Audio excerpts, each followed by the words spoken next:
ኦሪት ዘፍጥረት ምዕራፍ 32 ያዕቆብ ድማ መገዱ ኸደ መላእኽቲ እግዚአብሔር ከኣ ተጓነፍዎ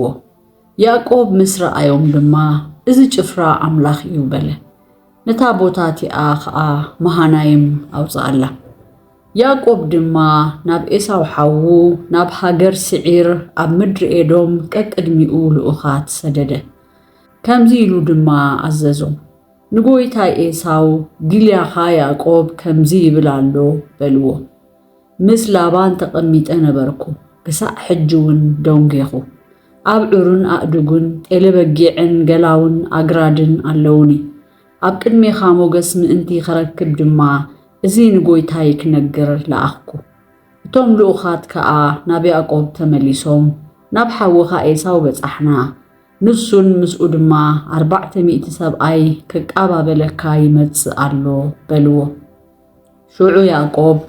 ኣዝዩ ፈርሐ ተጨነቐውን ምስኡ ንዝነበሩ ሰብን ጤለበጊዕን ኣሓን ኣግማልን ድማ ኣብ ክልተ ጋንታ መቐለ ኤሳው ናብ ዝሓደ ጋንታ መጺኡ እንተወቕዖ እቲ ዝተረፈ ጋንታ ይድሕን በለ ያዕቆብ ድማ በለ ወ አምላኽ አቦይ አብርሃምን አምላኽ አቦይ ይስሐቅን ወ እግዚአብሔር ናብ ሃገርካን ናብ ዓሌትካን ተመለስሞ ጽቡቕ ክገብረልካ እየ ዝበልካኒ እዚ ንባርያኻ ጌርካዮ ዘለኻ ሁሉ ለውሃትን ኩሉ እምነትን ዘይግባኣኒ እዩ እዛ ዮርዳኖስ እዚኣ ብበትረይ እየ ተሳገርክዋ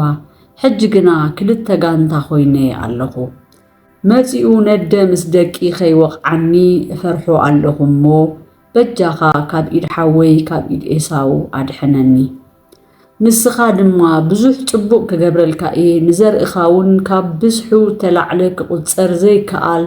ከም ሑፃ ባሕሪ ክገብሮ እየ ኢልካ ኣለኻ በታ ለይቲ እቲኣ ኣብኡ ሓደረ ኣብ ኢዱ ካብ ዘሎ ኩሉ ድማ ንኤሳው ሓዉ ገጸ በረኸት ወሰደ 200 ጤልን 20 ድቤላን 200 በጊዕን 20 ድዑልን 30 ተጽቡ ገመል መምስ ውላደን 40 ላምን 10 ኣርሓን 20 ኣድግን 10 ዒሉን እዚኣተን በብመጋርያኤን ከፋፊሉ ኣብ ኢድ ግዙኣቱ ሃቦ ንግዙኣቱ ኸኣ መጋርያ ንመጋርያ ኣረሓሒቕኩም ቀቅድመይ ሕለፉ በሎም ነቲ ቀዳማይ ሓወይ ኤሳው ምስተጓነፈካ እሞ ናይ መን ኢኻ ናበይ ከተኸይዳ ኣለኻ እዘን ቀቅድሜኻ ዘለዋኸ ናይ መን እየን ኢሉ እንተሓተተካ ናይ ግልያኻ ያዕቆብ ንጎይታይ ኤሳው ገጸ በረኸት ዝሰደደን እየን ንሱ ድማ እንሆ ብድሕሬና ኣሎ በሎ ኢሉ ኣዘዞ ከምኡ ኸኣ ነቲ ካልኣይ ነቲ ሳልሳይ ነቶም መጓሴታት ዝኽብክቡ ኩሎምን ከምዚ ኢሉ ኣዘዞም ንኤሳው ምስ ረኸብኩምዎ ከምዚ ዘረባዚ ተዛረብዎ ግልያኻ ያዕቆብ ድማ በዚ ቀቅድመይ ዝኸይድ ዘሎ ገጽ በረኸት ከዝሕሎ እየ ድሕሪኡ ኸኣ ገጹ እርኢ ምናልባሽ ብጽቡቕ እንተተቐበለኒ ኢሉ እንሆ ደድሕሬና ኣሎ በሉ በዚ ኸምዚ እቲ ገጽ በረኸት ቀቅድሚኡ ሓለፈ ንሱ ኸኣ በታ ለይቲ እቲኣ ኣብቲ ሰፈር ሓደረ በታ ለይቲ እቲኣ ኸኣ ተንሲኡ 2 ኣንስቱን 2 ግዙኣትን 11 ደቁን ወሲዱ መሳገሪ ያቦቅ ተሳገረ